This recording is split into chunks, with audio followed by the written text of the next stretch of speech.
Prime Minister Imran Khan, good to speak to you again. The last time I spoke to you, you were a candidate. You had big dreams, high hopes, and you told me that you were up against the mafia. So, has the mafia been defeated?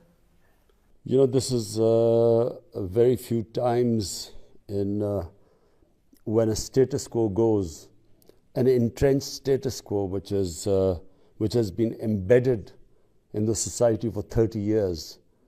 To remove them through a political transition is very difficult because they control mostly all institutions. They have made huge amounts of money which they can use to buy almost anyone. This was one of a genuine popular public movement which removed the status quo. If we say that Nawaz Sharif and those around him were part of the mafia, isn't it really just a lick of paint off a whole wall of corruption? Or was that all it? Doesn't it run deeper? No. In Pakistan politics, 1985 is what is considered a watershed. In 1985, there were non-party-based elections by a military dictator. He did this to depoliticize the society. But actually what happens when you don't have political parties contesting elections? You have individuals winning elections, they come into power, there is no ideology to bind them together. So how do you bind them together? You pay them. So that's where corruption started. There was always a bit of corruption in the society. But then it just went to levels where eventually it brought the country down. Because Pakistan was one of the fastest growing countries in Asia, especially in South Asia. And if you look from 1985 onwards, we just have been overtaken by India, Bangladesh, even Sri Lanka in some ways has moved ahead of Pakistan. So what stops a country achieving its potential? Corruption. Because corruption not only siphons off money which should be spent on human beings, it also destroys institutions.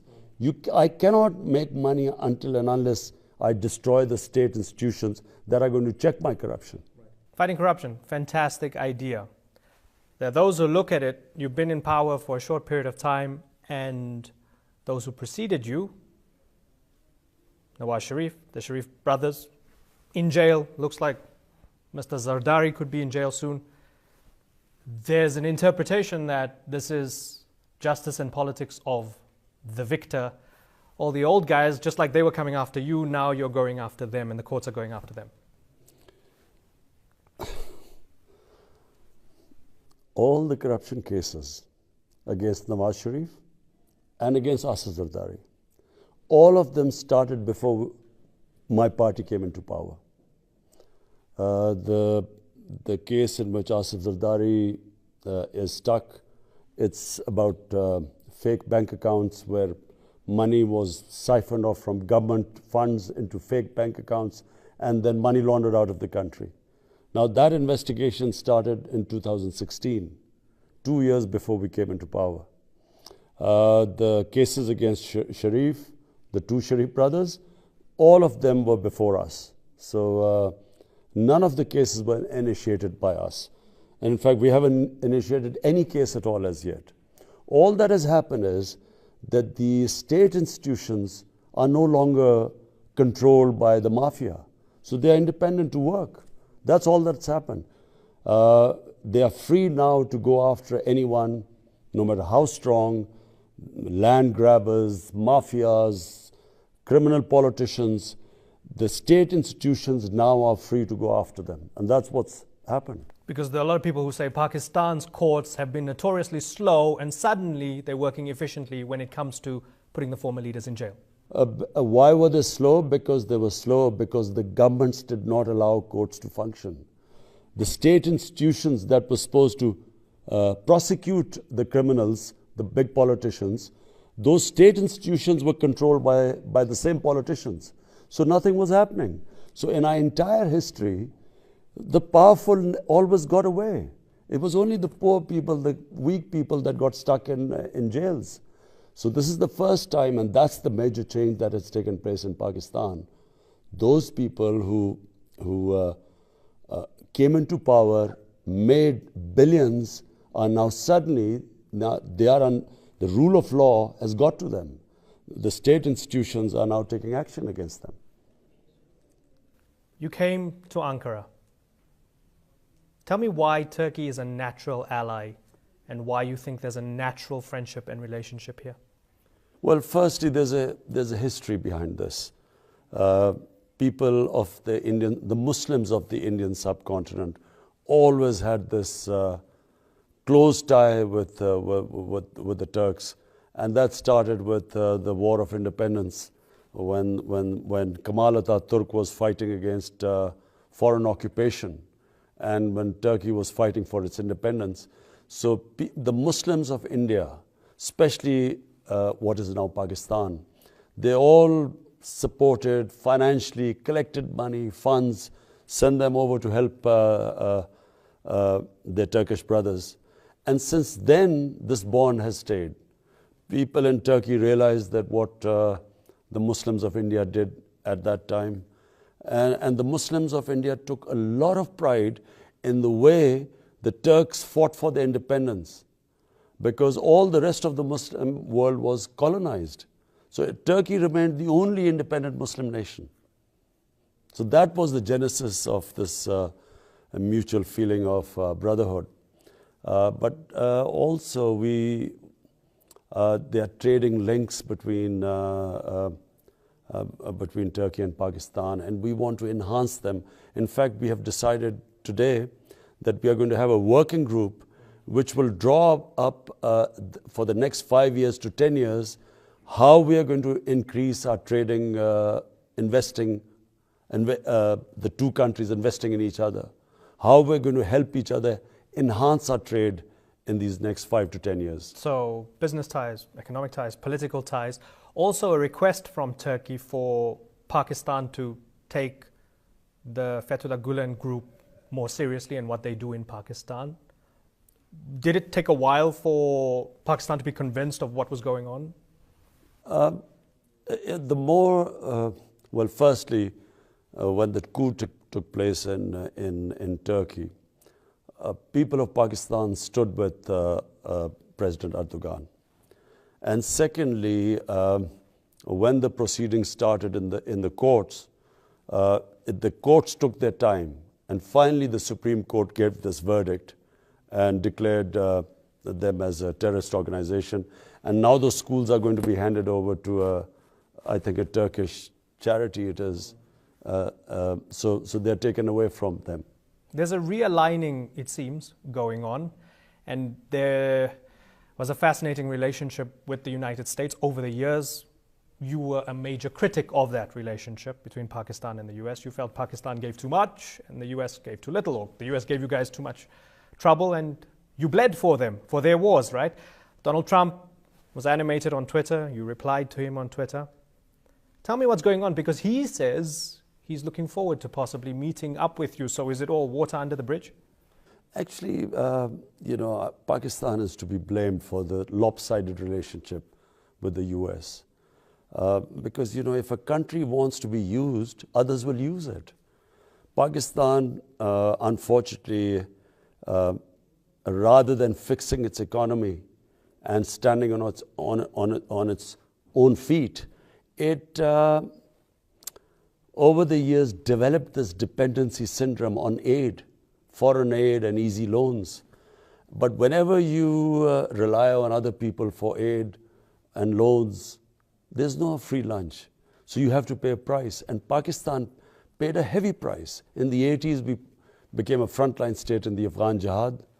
After we got a bit of money, but then we were left with 4 million refugees in Pakistan, drugs and Kalashnikov culture, sectarian groups, militant groups were left behind.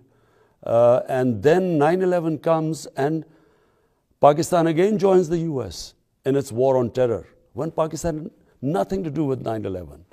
So Pakistan then took money from the US and went after the same groups which had been nurtured to conduct the Afghan jihad in the 80s. So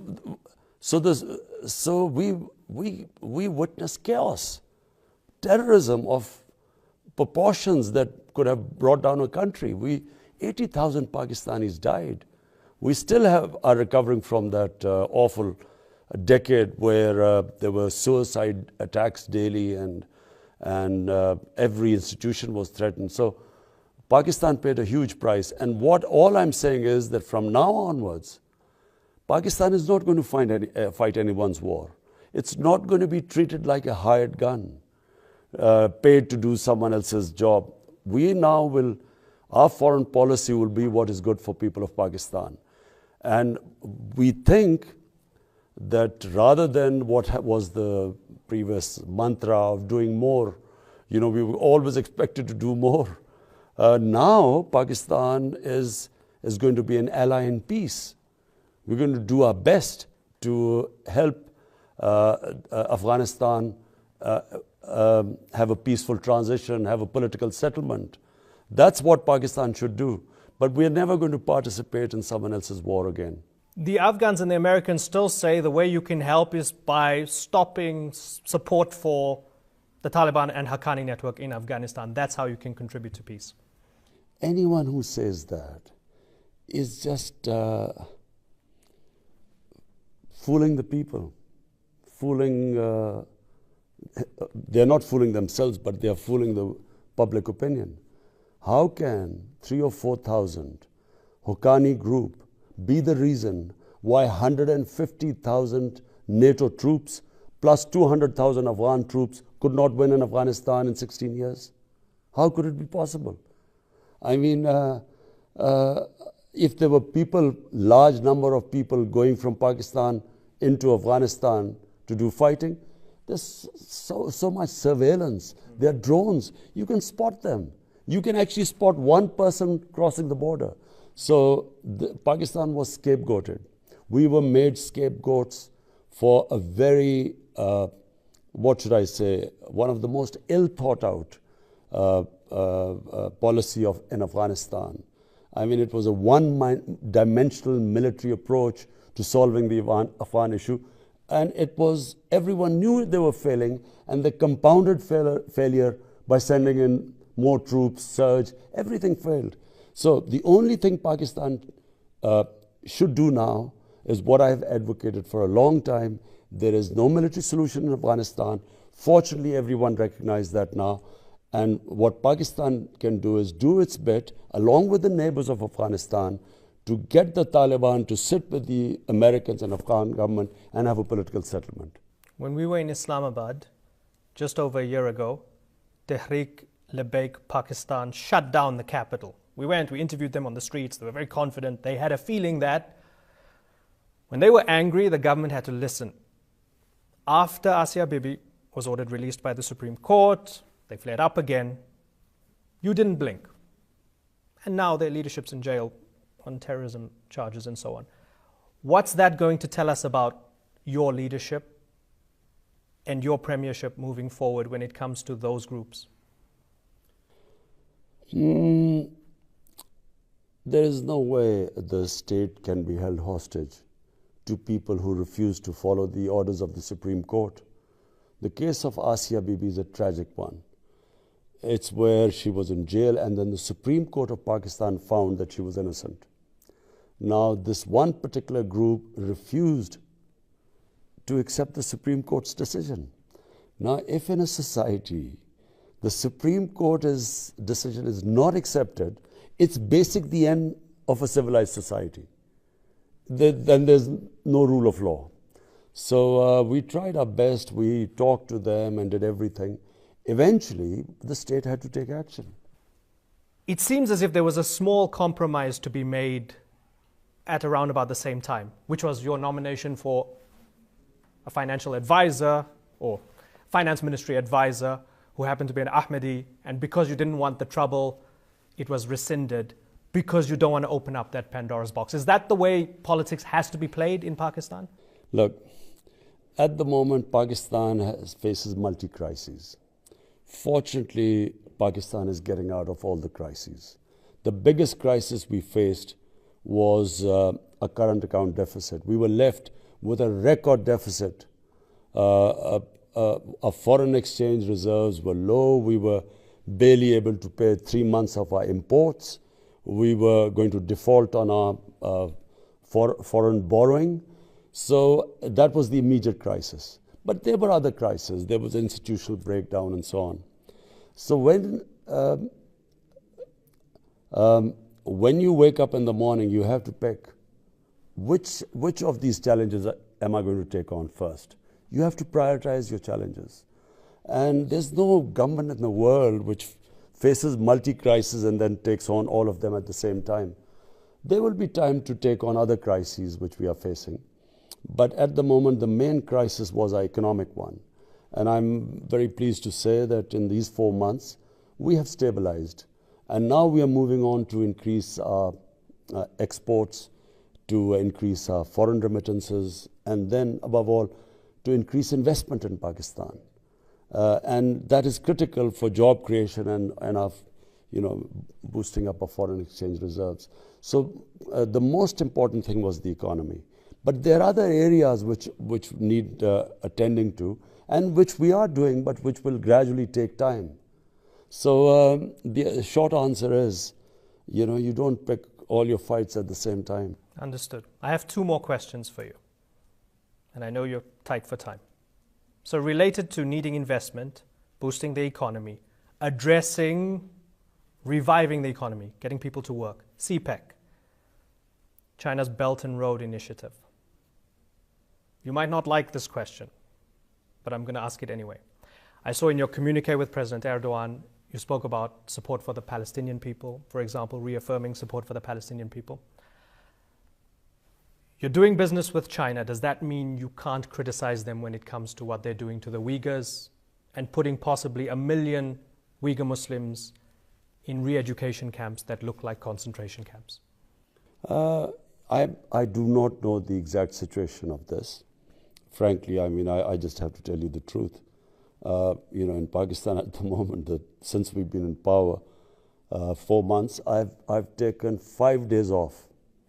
I'm serious, 5 days in 4 months. It's because of the intensity of the issues which we immediately faced. New government comes in, first time in power. There were so many different issues to settle. So, to be honest, I actually don't know much about the situation. But I can tell you one thing: the Chinese have been, what can I say? In this doom and gloom which we inherited, the Chinese have been a breath of fresh air for us. They have been helpful to us in areas which I can't tell, because some of the areas they want us to keep confidential. The Chinese government, every culture has its own way of working, but they work in a very confidential way. They do not like to bring things out in the public. So I can't talk about all the ways they've helped us, but they have been extremely helpful to us. And I must say, the future, we have these plans of reviving our economy.